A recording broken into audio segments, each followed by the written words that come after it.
안녕하세요. 저는 33, 아직 미혼이자 직장인입니다. 아직 결혼 생각은 없고요. 친정 부모님과 같은 집에서 삽니다.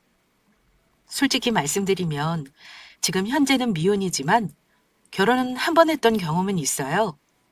하지만 혼인신고는 안 했으니 법적으로는 한 번도 결혼한 적 없는 싱글인 셈입니다. 결혼 전에 파혼했다면 가장 좋았을 텐데 불행히도 저는 그러지 못했어요. 결혼에 살다가 갈라섰습니다. 그 인간과 결혼하기 전 연애는 1년 정도 했고 저에게 대부분 다 맞춰주는 거 보면서 결혼해서도 저한테 잘할 사람이라고 철석같이 믿었습니다. 다만 시가족 형편이 넉넉하지 않은 게 문제여서 최대한 간소하게 결혼했습니다. 결혼을 간소하게 하는 건 저는 아무렇지도 않았어요. 결혼하고 나서 이후의 삶이 중요한 거지 굳이 허례허식에 돈을 쓰고 싶지는 않았습니다. 마침 코로나 때문에 결혼식을 축소하는 추세이기도 했고요.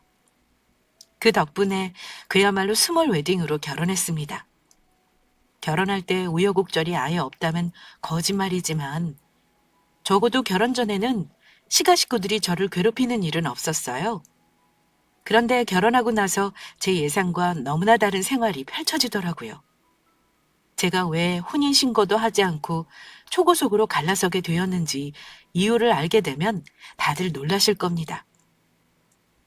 사실 남편과 저는 같은 직장에서 만났습니다. 같은 부서는 아니었는데 그 사람이 저를 보고 소개해달라고 같은 부서 직원을 졸랐다고 해요. 같은 회사 사람이라는 게 부담스러워 몇 번을 마다했는데 남편이 끈질기게 졸랐는지 우연을 가장한 식사 자리에서 몇 번 만나게 됐고 순전히 저보다는 남편 쪽이 저를 좋아해서 사귀고 결혼까지 하게 되었습니다. 결혼 전 남편과 교제할 때 여러 번 물어본 적이 있었습니다. 도대체 나를 몇 번 보고 뭐가 좋아서 그렇게 적극적으로 대시를 했는지가 궁금했거든요. 자기는 내가 어디가 마음에 들어서 결혼까지 결심한 거야? 솔직히 내가 나이가 어린 것도 아니고 미모가 빼어난 것도 아닌데 말이야. 자꾸 첫눈에 반했다는 말만 하니까 너무 웃겨서 그래. 첫눈에 반하는 게 왜? 나는 너 보자마자 결혼할 것 같은 느낌이 들었어. 내 눈에는 우리 회사에서 네가 제일 예쁜걸? 뭐야, 그런 게 어딨어. 꼭 거짓말 같다. 우리 사무실에도 나보다 예쁜 아가씨들이 수두룩 빽빽한걸? 그러니까 이걸 제 눈에 안경이라고 하는 거야. 첫눈에 반했다느니, 저를 만나게 해달라고 같은 부서 직원을 엄청 졸랐다느니 하도 말을 많이 하길래 저를 어지간히 좋아했는가 보다 생각했는데요. 사실 남편이 저한테 적극적으로 대시하기 전에도 몇 번 다른 남자가 저에게 들이댔던 일이 있긴 했습니다. 입사할 때 동기가 고백한 적도 있고 사소였던 선배가 만나보자고 얘기한 적도 있었지만 제가 철벽으로 대응했었어요. 그때만 해도 사내 연애는 너무 부담스럽고 싫었습니다. 그리고 또 한 가지 이유가 있었는데요.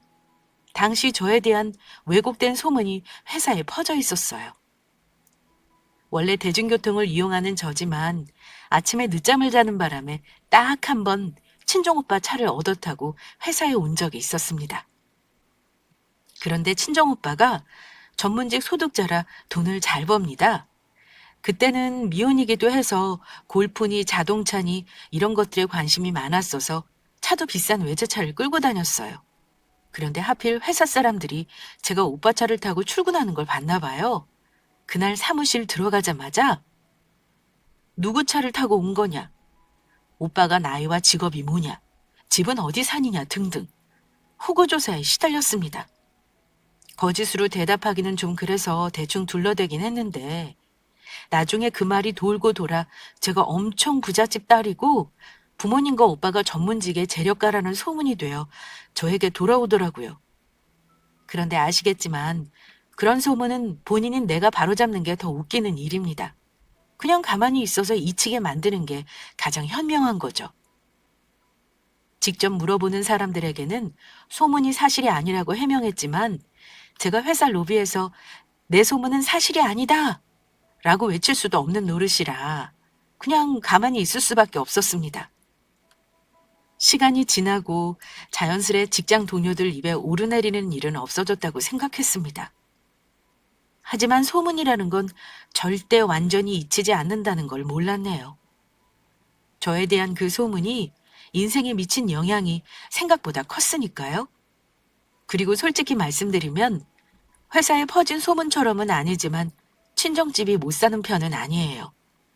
아빠는 감정평가사시고 엄마는 중등교사로 퇴직하셨어요. 부자라고 하긴 뭐하지만 서울에 집 2채 있으시고 재테크도 잘하셔서 현금 자산도 10억 이상 있으신 걸로 알아요. 부모님 재산은 정확히는 모릅니다. 하지만 부모님이 저 어릴 때부터 경제관념 교육을 워낙 철저히 하신 덕에 진작에 제 단독 명의로 된 아파트도 있었고 주식까지 합치면 저 역시 모아놓은 돈은 대략 2억가량 있는 상태였습니다. 물론 남편과 사귀는 동안 친정 재산이나 가지고 있는 돈에 대해서 처음부터 말한 적은 없습니다. 예비 남편이 결혼 준비하면서 집 문제 때문에 하도 고민을 하길래 제 명의의 집에서 시작하는 걸로 하자고 미리 말했었고 양가 상견례 전까지 친정 부모님께도 사정을 설명드렸었고요. 친정 부모님은 지금 당장 형편이 그렇다 해도 미래 가치가 훨씬 중요하지 않겠냐며 흔쾌히 제 뜻을 허락해 주셨던 겁니다. 물론 그때 남편은 저희 친정 부모님과 친정 오빠에게까지 간이라도 빼줄 것처럼 정말 잘했습니다. 결혼을 간소하게 했지만 살림은 빵빵하게 마련하고 싶은 욕심은 있었어요. 여자라면 처음 마련하는 살림 욕심내는 건 당연한 거라고 생각해요. 그런데 남편은 처음부터 좋은 걸로 하는 게 큰 의미가 있냐면서 무조건 싼 물건만 고집했습니다.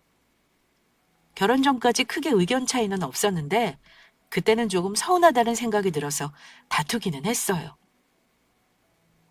그래도 처음 마련할 때 좋은 거 하면 10년 넘게 쓸 수 있는 거잖아. 싼 게 비지떡이라는 말이 괜히 있는 거 아니야. 시집간 친구들도 그러더라. 살면서 막상 비싼 거 사는 게 쉽지 않대. 아예 처음에 장만할 때 꼭 하고 싶은 것으로 하래. 안 그럼 볼 때마다 마음에 들었던 물건 생각나서 짜증난대. 우리 이사도 안 다닐 거잖아. 처음 살 때 내 맘에 드는 거 사면 안 돼? 그런 말이 어딨어. 네 맘에 드는 걸로 하면 예산이 2배나 초과야. 살림살이를 2천만 원이나 넘게 주고 마련하는 게 정상은 아니잖아. 어차피 우리 애 낳으면 고장나서 오래도 쓰지 못할걸? 결혼해서 열심히 돈 모으고 나중에 진짜 좋은 걸로 사자. 우리 엄마도 그러시더라. 애 키우면서 좋은 물건 쓰는 거 아니라고. 솔직히 목구멍에서는 내가 집을 해가는데 2천만 원 쓰는 게 아깝다는 건가? 하는 말이 올라왔지만 일단 참았습니다. 다른 거 다 간소하게 하고 결혼 비용도 많이 아끼잖아. 그걸로 사고 싶은 거 사는 게 현명한 거 아니야? 친정엄마는 싸구려로 살림 채우지 말라고 하셨어. 두고 볼수록 짜증나는 일이래. 난 그러기 싫어. 이번만큼은 내 말 들어줘. 다른 건 내가 자기 하자는 대로 해줬잖아. 그랬더니 그 사람의 얼굴이 울그락불그락 하더니만 결국은 이러더라고요. 일단 예산이 초과되긴 한데 네가 정 그렇다면 어쩌겠어. 너 하고 싶은 대로 하자. 정말? 고마워. 대신 내가 안목이 좀 있는 편이니까 나만 믿어. 자기 마음에도 꼭 드는 것으로 고를게. 결국 제 의견을 들어줘서 예비 남편이 혼수장만은 했는데요. 그때까지도 저는 예비 남편이 도대체 결혼 비용을 얼마나 가지고 있었는지 정확히 몰랐습니다. 나중에 안 건데 그때 살림 장만하고 결혼 준비하면서 든 비용을 그 인간은 저 몰래 대출을 받아서 충당했더라고요. 예비 남편은 그런 거 저한테 일절 말도 안 했습니다. 심지어 결혼 직전에는 이런 요구를 했습니다. 이제 우리 결혼하면 부부 공동재산이잖아. 자기가 그럴 리는 없겠지만 혹시 나 몰래 대출 있거나 하진 않지? 우리 서로 재산에 대해서 100% 오픈하는 게 어때? 결혼해서 배우자 몰래 빚이나 재산 숨기는 건 진짜 아닌 것 같아. 자기는 어떻게 생각해? 예비 남편 말을 곰곰이 생각해 봤는데요. 그것도 일리는 있었습니다. 그래? 근데 미리 말해두는데 결혼했다고 해서 결혼 전 재산까지 공동으로 할 생각은 없어? 결혼한 이후에 모은 건 당연히 공동재산으로 하는 게 맞겠지만 말이야. 그럼. 내가 그런 것까지 욕심내지는 않아. 나부터 말할까? 아니면 당신부터 얘기할래? 그날 예비 남편과 각자 가진 재산을 오픈했는데요. 결론부터 말씀드리면 솔직한 사람은 저뿐이었고 그 인간은 저에게 끝까지 거짓말을 늘어놓았습니다. 저는 솔직하게 저의 재정 상황을 전부 오픈했음에도 예비 남편은 그러지 않았어요. 물론 그때는 몰랐죠.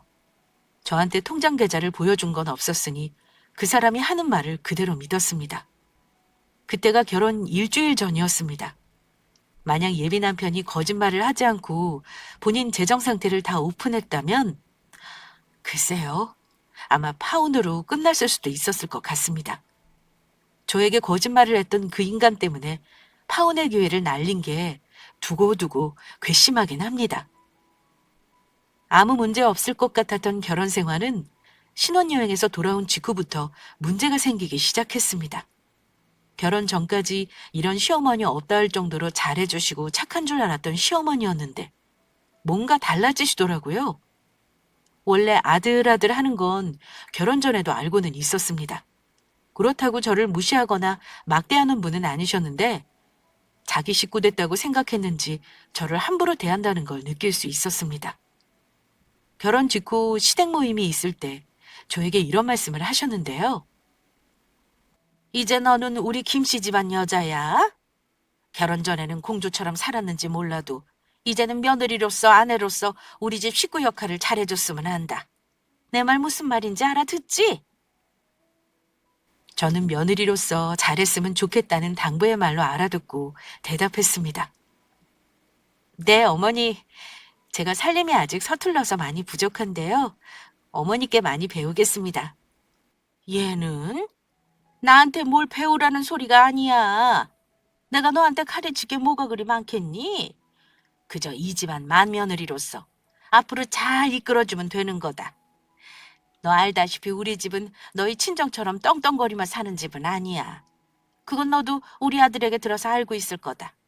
앞으로 너랑 우리 아들이 우리 집안 일으켜 세우리라고 믿고 있으니까 잘해줬으면 하는구나. 옆에 있던 2살 어린 신우는 아직 미혼이었는데 어머니가 그 말을 하자마자 맞장구를 치면서 이러더라고요. 맞아요, 언니. 언니 친정은 잘 사니까 굳이 언니가 결혼 전보다 잘하려고 안 해도 사돈 어른들이 다 이해하실 거예요. 당분간 우리 집 자주 와서 같이 밥도 먹고 분위기도 익히고 하는 게 좋겠어요. 신우이는 심지어 친정에 잘할 필요가 뭐 있겠냐면서 시댁에나 자주 오라는 말까지 했습니다. 가만 들으니 어머니 말 역시 의미심장하게 느껴지더라고요. 저만 며느리가 된 게 아니고 남편 역시 우리 집 사위가 되어 앞으로는 결혼 전과는 다른 역할을 더 해야 하는 건데 며느리의 도리만 너무 강조하시니까 좀 부담스럽기도 했습니다. 기분이 점점 불쾌해지려고 하는 순간 남편이 이러더라고요. 자, 그만두래. 우리 이제 막 결혼한 부부야. 이 사람 부담스럽게 왜들 이래? 굳이 엄마랑 네가 말 안 해도 잘할 사람으로 안 보여? 남편이 끼어들어서 더 이상의 말은 차단했지만 썩 기분이 좋지는 않았습니다. 그런데 그날 이후 정확히 말씀드리면 딱 한 달 후부터 어머니와 남편이 노골적으로 저에게 돈 요구를 하기 시작했습니다. 저는 모든 게 짜인 게임판이라는 걸 꿈에도 모르고 왜 내가 결혼하자마자 모든 상황이 내 돈을 시댁에 보태줘야 하는 쪽으로 흘러가는지 모르겠다는 생각을 했는데요. 첫 번째로 이상하다는 걸 느낀 사건이 있었습니다. 하루는 퇴근한 남편이 얘기 좀 하자며 저에게 먼저 이런 말을 꺼내더라고요. 여보, 은주가 네일숍 오픈 준비하는 거 알지? 그동안 남의 밑에서만 일하느라 큰돈 벌지도 못하고 몸은 몸대로 안 좋아져서 잠깐 쉬고 있었거든?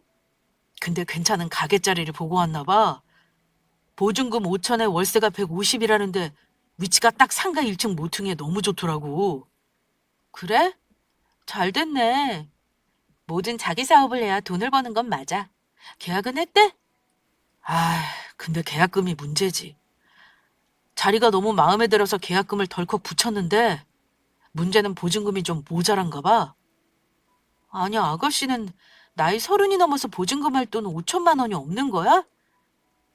당신은 잘 모를 거야. 내 동생이 전에 만나던 남자놈한테 사기를 크게 당해서 4천만 원을 날린 적이 있거든? 그래서 대출을 받으러 은행을 갔는데 그만 신용대출이 한도가 안 나온다지 뭐야. 어머, 어떻게 해? 어머니가 좀 못 도와주시나? 우리 엄마가 돈이 어딨냐?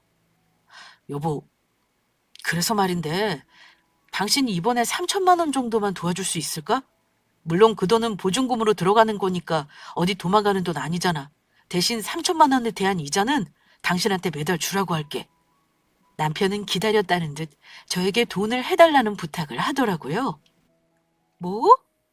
아니, 그런 큰 돈을 갑자기? 당신한테는 큰 돈도 아니잖아. 현금 넉넉히 가지고 있는 거 아는데 뭘. 거기서 딱 3천만 원만 도와줘. 내 동생이 정말 당신한테 고마워할 거야.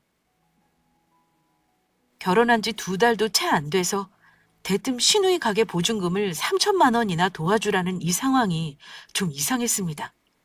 돈이 없다면 가게 계약을 포기하는 게 이치에 맞는 거지. 믿을 구석을 생각하고 덜컥 계약을 해버렸다는 말로 들려서 기분이 안 좋더라고요. 여보, 미안한데 그건 곤란해. 나한테 돈 맡겨놓은 것도 아니면서 앞뒤 사정 보지 않고 계약한 건 아가씨 잘못이잖아. 갑자기 돈을 내놓으라고 하면 나는 그냥 군말 없이 내놔야 하는 거야?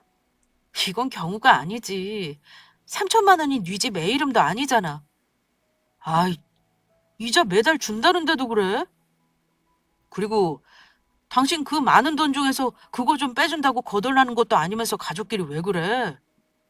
이번 일은 나도 갑자기 말한 거 미안하게 생각해. 그렇지만 한 번 도와주면 앞으로 당신 시집 식구들 대우가 달라질 텐데 우리 엄마랑 동생이 얼마나 고마워하겠냐고. 몰라. 나도 우리 부모님이랑 상의해 볼래. 내 돈이지만 이게 경우에 맞는 건지 물어봐야겠다. 그랬더니 남편은 펄쩍 뛰더라고요. 여보, 우리 집 일이 왜 처갓집에 들어가야 하는 건데? 내가 말했지? 이제 당신은 우리 집 사람이라고. 금전 문제는 부부가 상의해서 해결하는 거야. 결혼해서까지 당신 부모님 의견을 들어야 해? 당신은 그럼 돈 보태주는 건 싫다는 거지? 그런데 순간 남편의 말에 말문이 막히더라고요. 일단 생각해보겠다고 하고 주말에 시댁에 가서 의논을 하기로 했는데요. 웃긴 건 신우와 어머니는 제가 당연히 해줄 거라고 생각했던 모양입니다. 남편이 돈 해주기 힘들 것 같으니 다른 방법을 찾아보라고 말하자 신우와 어머니의 표정이 순간적으로 돌변하는 걸 보고 놀랐습니다. 도와주기 어렵다는 거니? 나는 네가 기꺼이 해줄 거라 생각했는데 우리 딸이 많이 서운하겠다. 어쩌지? 그럼 다른 데서 돈을 구해봐야겠구나. 죄송해요, 어머니. 저 가족 간의 돈 거래는 하고 싶지 않아요. 금방 돌려받는 것도 아니고 한참 묶여있는 돈일 텐데 이자 받는 것도 사실 불편하고요. 그런데 신우이는 토라진 듯 화난 얼굴로 저를 한번 째려보더니 방으로 쏙 들어가 버리더라고요. 남편이 바로 따라 들어가 달래는 듯 했는데 저 역시 가시방석이었습니다. 남편이 뭐라 하는 말이 잘 들리지는 않더라고요. 그런데 아가씨가 순간 소리를 빽 지르는 걸 제가 듣고 말았습니다. 누가 지 돈 공짜로 달래? 그냥 잠깐 빌려 쓰겠다는 거잖아. 오빠 아무래도 헛짚은 거 아니야? 내가 볼 땐 오빠 맘대로 되는 만만한 여자는 절대 아니야.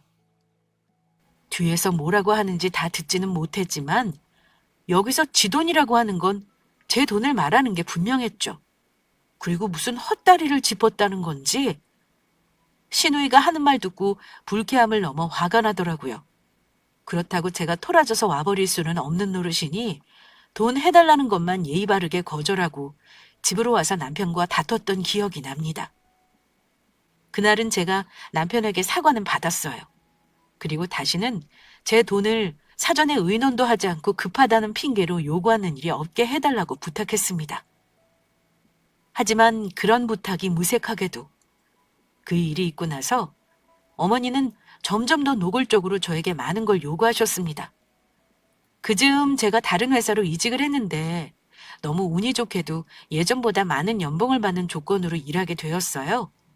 남편은 자랑하듯이 어머니에게 제가 돈도 많이 벌고 부자인데다 능력이 더 좋다고 말했는데 어머니는 이상하게 기쁜 얼굴이 아니었습니다. 뭔가 삐진 얼굴을 내내 하고 계시더니만 저에게 퉁퉁거리며 이러시는 겁니다. 통장에 돈도 많은데 월급도 많이 받고 너는 좋겠다. 원래 결혼하면 돈 주는 남자가 치고 있어야 하는 법인데 네가 자꾸 막아서니까 우리 아들이 너보다 일이 더 안 풀리고 기가 죽는 것 같구나. 결혼한 부부가 너무 칼같이 니 거 내 거 하는 거 아니야.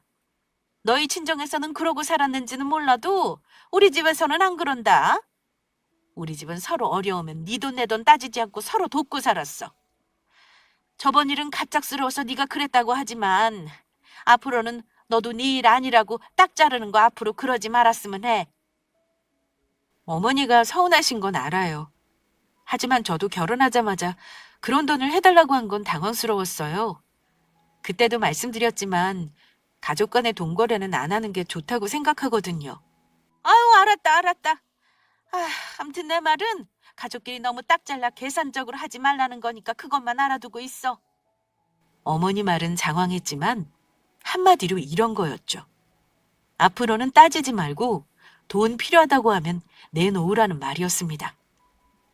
솔직히 저는 어머니가 제 통장의 돈을 언급하시는 것도 놀라웠습니다. 결혼 전 재산을 서로 오픈하자고 했지만 구체적인 서로의 사정을 부모님 귀에 들어가게 했다는 건 저로서는 이해하기 어려웠어요. 어머니 말을 들어보면 남편이 시시콜콜 저에 대해 얘기하지 않고서야 알 수 없는 것들을 많이 알고 계시더라고요. 하지만 그 일이 끝이 아니었습니다. 뭔가 잘못됐다는 생각을 했지만 단순히 시댁을 멀리하면 해결할 수 있는 문제라고 생각했습니다. 집이 20분 거리로 가깝다는 이유로 자주 오라가라 하시는 걸 그때부터는 눈치껏 거절하기 시작했습니다. 그런데 명절은 피할 수가 없더라고요. 결혼해서 5개월 뒤 첫 명절이 다가왔는데 어머니가 이 아가 명절 전에는 같이 천도 붙이고 제사 준비 같이 했으면 하는구나. 네 신우도 같이 도울 거니까 전날 아침에 올 수 있니? 아침에 일찍 제사 지낼 거니까 그날 하루는 같이 집에서 자고 아침에 제사 지낸 다음에 네 친정에 가라. 네, 어머니. 오전에 일찍 갈게요. 제가 따로 준비해 갈 건 없나요? 없다. 내가 다 준비해놨으니까 음식 다 하고 마실 맥주나 넉넉히 사오렴. 저는 어머니 말대로 맥주만 넉넉히 사서 시댁에 일찌감치 갔습니다. 오후까지 열심히 제사 음식 준비하고 앉아서 맥주를 마셨는데요. 오래간만에 마셔서 그런지 제가 좀 취하는 느낌이 나더라고요. 사실 술을 잘 못하기도 하고요. 여보, 나 지금 오랜만에 술 마셔서 알딸딸하게 취하는 것 같아. 나 먼저 방에 들어가도 될까? 그래, 당신 들어가서 눈 좀 붙여. 나는 엄마랑 한 잔 더 할게. 아이고, 너는 고작 맥주 한 캔에 얼굴이 그렇게 빨개진 거야? 술을 못 마시는구나. 그럼 너는 그만 마셔. 이제 네가 할 건 없으니 너는 들어가서 그만 자라. 살짝 취하기도 했고 아침부터 음식하느라 힘들었던 저는 남편이 쓰던 작은 방으로 들어갔습니다. 어머니 집은 오래된 빌라라 구조상 거실을 가운데 두고 방이 둘러싼 형태인데요. 잠시 눈을 붙였는가 했는데 갑자기 들리는 웃음소리와 신우이의 높은 목소리 톤 때문에 잠이 설핏 깨버렸습니다. 잠자리가 바뀐 것도 이유였고요. 잠시 정신을 차리고 화장실을 가려고 자리에서 일어나 방을 나가려고 문 손잡이를 돌리려는 순간 저는 멈칫하고 말았습니다. 왜냐하면 제가 나가려는데 방문 너머로 들리는 시어머니의 말이 심상치 않았기 때문입니다. 너 저것들 재산 다 뺏을 준비는 잘 되고 있지? 네 마누라 잘 구워 삼고 있는 거 맞아? 성격도 고분고분하고 고집도 없다는 말에 그런 줄 알았는데 성격은 전혀 그러지가 않잖아. 지금까지 네 말대로 된 게 하나도 없잖니. 대체 뭐가 남편의 뜻이었다는 건지 궁금한 마음에 저는 시가 식구들의 대화를 좀 더 들어보기로 했습니다. 순간 이건 녹음을 해야겠다는 생각이 퍼뜩 들어 그때부터 핸드폰으로 녹음을 하기 시작했습니다. 엄마, 좀 기다려요, 제발. 지금 우리 결혼한 지 1년도 안 된 거 몰라요? 결혼하자마자 계속 돈 내놓으라고 하면 세상에 어느 여자가 알았다고 날름 갖다 바치겠냐고요. 제가 시간을 두고 천천히 작업해야 하는 건데 왜 조급하게 일을 망치려고 해요? 내가 쟤랑 어떻게든 엮어보려고 결혼 전부터 얼마나 공을 들였는데 대출까지 해가면서 원하는 살림살이 다 마련하느라 진짜 피똥 싸는 줄 알았다고요. 그리고 지난번에 은주 보증금 해달라고 그런 건 아무리 생각해도 엄마가 성급했어요. 그 뒤로 집사람이 우리 집에 가는 거 계속 피한 거 모르세요? 그건 네가 어떻게든 돈을 빼내겠다고 해서 그 말만 믿고 그런 거 아니냐. 어쨌든 네 처가 재산 일부는 어차피 나중에 네 마누라 거 되는 건 맞는 거잖니. 기다리기만 하면 되는데 그것도 10년이 걸릴지 20년 걸릴지 모르는 일 아니냐? 그 사이에 우리가 턱 보려면 야금야금 빼내야 하는데 저것이 생각보다 만만치가 않아.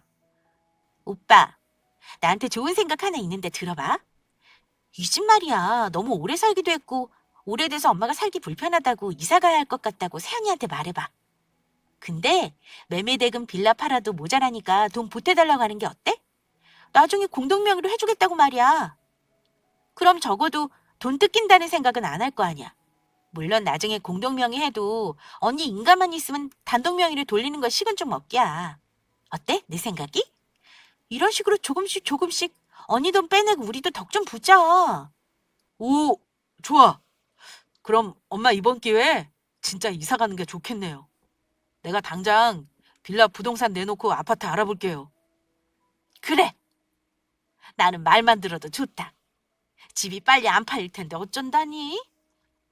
그건 걱정 마세요. 집 안 팔려도 좋은 집 나오면 따지지 말고 계약부터 해야지. 내가 마누라 살살 구슬려서 돈 달라고 해볼 테니 걱정 말아요.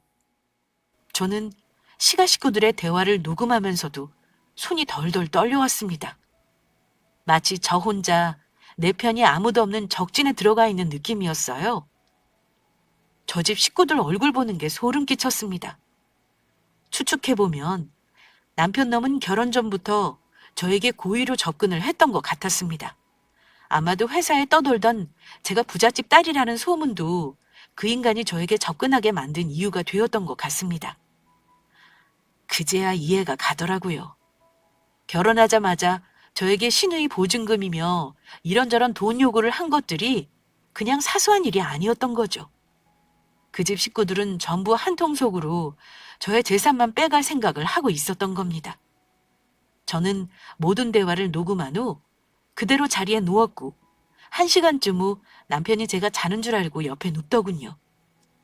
이내 코를 골며 잠이 들었지만 저는 밤새 한숨도 자지 못했습니다.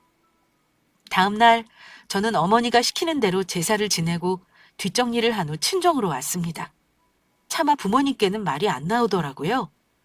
내가 뭘 어떻게 할 수 있을까 방법을 찾으려고 했지만 어찌해야 할지 뾰족한 수가 떠오르지 않았습니다. 그런데 문득 눈에는 눈, 이에는 이라는 말이 떠오르더군요. 남편과 시가 식구들의 추악한 속내를 알았으니 바로 결혼 생활 정리할 수 있는 거지만 이대로 저만 당하고 있는 건 너무 억울했습니다. 그래서 저도 그들에게 똑같이 갚아줘야겠다고 결심했습니다. 저는 남편에게 별다른 티를 내지 않고 생활했습니다. 시댁에 가자고 하면 군말 없이 갔어요. 물론 그 집 식구들은 몰랐겠지만 그때부터 모든 대화들은 녹음해서 남겼습니다. 그리고 기회를 잡기 위해 기다렸어요. 그 집 식구들은 참을성이 많은 사람들이 아니기 때문에 분명 빠른 시일 내에 어머니 집 얘기를 할 거라고 믿었습니다. 아니나 다를까 한 달도 지나지 않아 남편이 저에게 할 말이 있다며 분위기를 잡더군요. 지난번처럼 얘기 좀 하자는 말에 저는 모른 척 응했습니다. 또 무슨 말인데 그렇게 분위기를 잡아? 내가 들어줄 수 있는 것만 해줄 테니까 말해봐. 너한테는 진짜 미안한 말인데 이번에는 꼭 좀 네 도움이 필요해서 그래. 엄마 집 문제거든. 너도 봤지만 엄마 사는 집 노인 살기는 너무 환경이 안 좋아.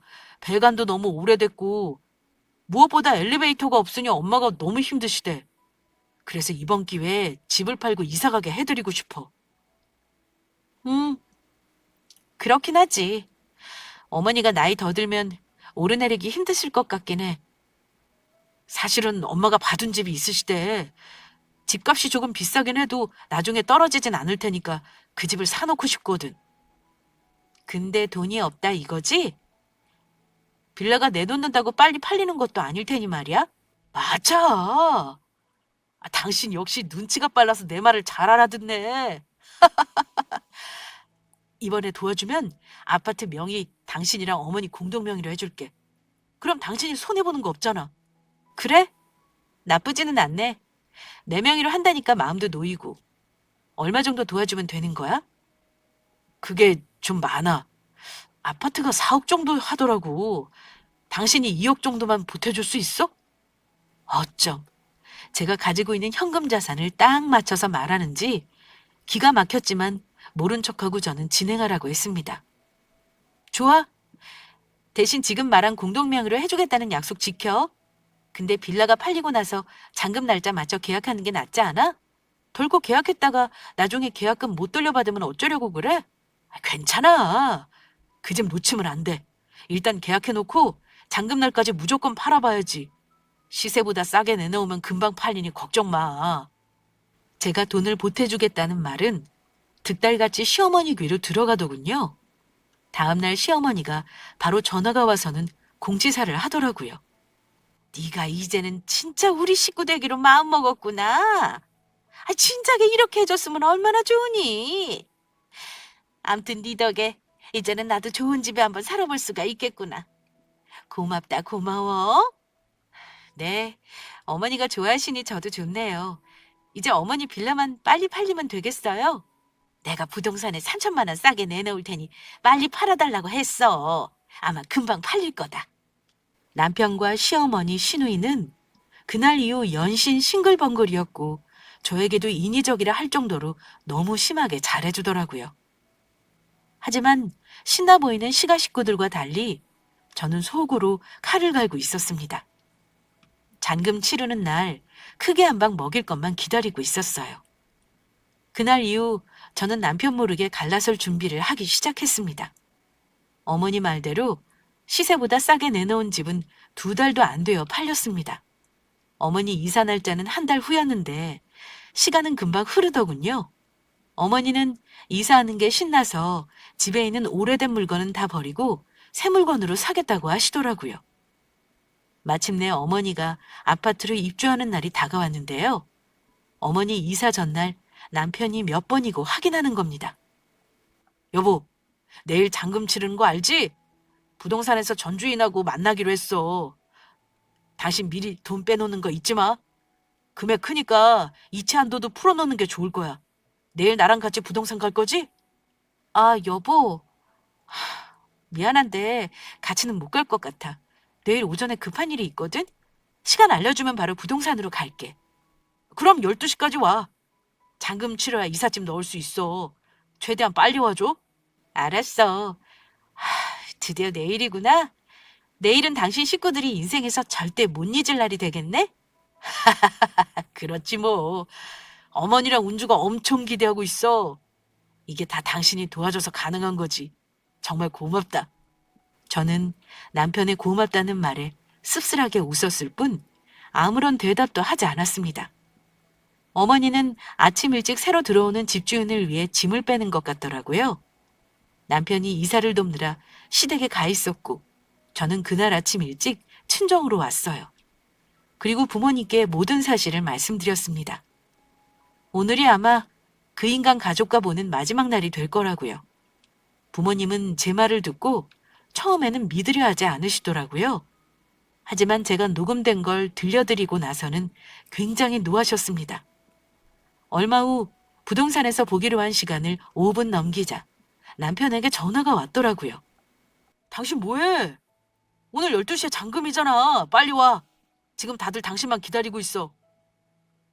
남편이 하는 말을 듣고 저는 그동안 참았던 말을 꺼냈습니다. 잔금? 글쎄, 내 돈으로 왜 당신 어머니 집 잔금을 치러야 하는 건지 모르겠네. 나 마음이 바뀌었어. 그 돈 못 보태줄 것 같아. 그랬더니 전화기 너머에서 난리가 난 것 같더라고요. 당신 미쳤어? 갑자기 왜 이러는 거야? 지금 당신이 돈 안 주겠다고 하면 우리 어머니는 어쩌라고? 이미 빌라 잔금도 다 받았고 당신이 돈을 줘야 아파트 키를 받지. 당신 웃긴다. 내가 돈 안 주면 이사 못해? 지금이라도 은행 달려가서 대출을 받던가. 내가 싫다는데 당신 무슨 강도니? 왜 이렇게 당당하게 내놓으라는 건데? 여보, 당신이 왜 갑자기 이러는지 모르겠지만 내가 전에 말했잖아. 당신 명의 해주겠다고. 당신 돈 허공에 날리는 거 아니고 나중에 집 팔면 다 받을 수 있는 거니까 걱정 말라니까. 글쎄? 나는 당신이 하는 말 못 믿겠는데? 내가 갑자기 이러는 거라고? 아니, 나는 그동안 모든 걸 알고도 꾹 참고 기회를 보고 있었어. 당신의 식구들이 나 속이고 이용해 먹은 거 나 다 알아. 근데 내 기분 한번 느껴보라고 똑같이 돌려주는 거야. 대체 무슨 뚱딴지 같은 소리야? 뭘 알았다는 건데? 당신이 우리 집이랑 내 재산 노리고 고의로 접근했다는 것도 다 알고 내 재산 야금야금 빼먹으려던 것도 다 알아. 어찌 알았냐고? 내가 문자로 보내줄 테니까 한번 잘 들어봐. 저는 전화를 끊고 그 인간에게 녹음 파일을 전송했습니다. 아마 부동산에서는 난리가 났을 겁니다. 내가 해주겠다는 돈만 믿고 대출은 알아보지도 않았다는 거 저는 뻔히 알고 있었거든요. 빌라는 이미 집을 뺀 상황인데 잔금을 못 치려면 아파트는 들어가지 못할 테니까요. 물론 잔금 날짜를 조정하긴 했겠지만 다들 패닉이 왔을 겁니다. 그날 저녁 남편 놈은 제가 집에 없는 걸 알고 친정으로 달려왔더라고요. 그 자리에서 저희 아빠는 들어오는 그 인간에게 손에 잡히는 화분을 집어던졌습니다. 옷에 흙이 묻은 채 서 있던 남편 놈은 일단 무릎부터 꿇었지만 엄마와 아빠는 냉담하셨어요. 자네가 우리 집에 무슨 짓을 한 줄 알아? 자네 말 들을 것도 없어. 당장 우리 딸 집에서 짐 싸서 나가. 딱 사흘 주겠네. 그 안에 안 나가면 강제로 쫓겨날 줄 알아. 장인어른, 오늘 어머니 이삿날이었는데 잔금 못 치르는 바람에 짐은 전부 창고에 보관하고 갈 곳이 없으세요. 잔금은 제가 어떻게든 대출 받을 겁니다. 제발 그때까지만 어머니가 저희 집에 계시면 안 될까요? 자네는 도대체 천지분간이 안 가는 건가? 우리 딸한테 미안하다는 말부터 해야 하는 거 아니냔 말이야.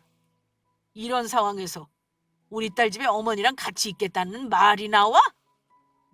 그 말 듣는데 뻔뻔한 것도 정도껏이어야지. 너무 기가 막히더라고요. 아빠 역시 어이가 없으신지 뒷목만 잡고 계셨습니다. 그건 당신 사정이야. 내 집에 당신네 식구들이 있는 거 싫으니까 절대 올 생각하지 마. 딱 사흘이야. 그 안에 나가. 당신이랑 나 아직 법적 부부 아닌 거 알지? 혼인신고도 안 했는데 남남이지. 내 집에서 안 나가면 주거침입으로 경찰 부를 거야. 알겠어? 천만다행으로 우리 부부는 혼인신고를 안 한 상태였습니다. 물론 시어머니는 모르셨겠지만요. 남편은 친정집에서 울상으로 쫓겨났습니다. 그리고 정확히 사흘 후 집에 갔더니 주제 파악은 했는지 본인이 결혼할 때 산 물건은 싹 뺐더라고요. 저는 제 물건이 없어진 게 혹시 있을까 봐 꼼꼼하게 집을 살폈습니다. 다행히 훔쳐간 건 없더군요. 저에게 시커먼 속내를 들킨 후 남편은 꽁무니를 빼고 도망치듯 내뺐고 신기하게도 시모와 신우에게서는 일절 연락이 없었습니다. 누가 불리한 상황인지 본인들이 더 잘 알고 있었을 테니까요. 친정 부모님은 그나마 혼인신고를 안 했으니 다행이라며 잘 정리하라 하셨지만 그 인간을 내쫓는 것만으로도 성에 차지 않았습니다. 제가 소송이나 고소를 고민하고 있는 거 아시고는 엄마가 이러시더라고요. 너 행여 그 인간들한테 해코지라도 당하면 어쩌려고 그래? 인생에서 그냥 똥 한번 밟고 지나갔다 생각하고 있는 게 낫지 않겠니?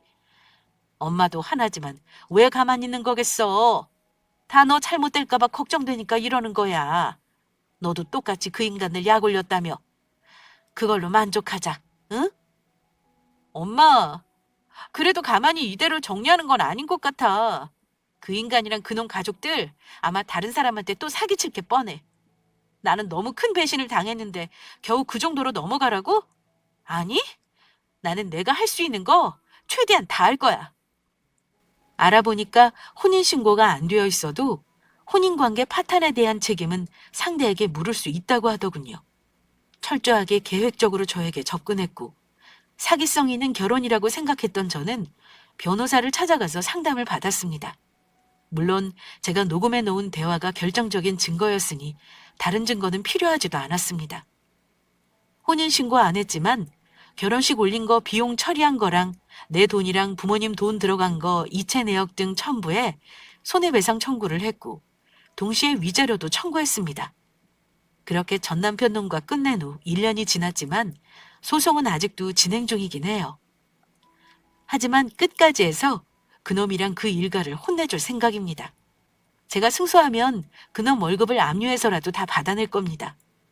제가 지나치다고 생각하실 수도 있어요. 하지만 단순히 시간을 잃고 돈을 잃는 것보다 사람에 대해 배신감을 느낀 건 생각보다 타격이 크더라고요. 그래서 힘들지만 소송까지 해가며 에너지를 쏟는 겁니다. 구독자분들은 아마 저의 마음을 다 이해하실 거라 믿습니다. 저의 결혼은 황망하게 끝이 났지만 더 사이다 같은 마무리를 위해 조금 더 힘을 보태겠습니다. 저의 파혼 사연은 여기까지 하겠습니다. 끝까지 저의 바보 같았던 결혼 이야기를 들어주신 구독자분들께 감사 인사를 전하며 마치겠습니다. 혹시 저에게 조언을 해주시겠다면 인생 선배님들의 말이니 절대로 흘려듣지 않고 가슴에 새기겠습니다. 감사합니다.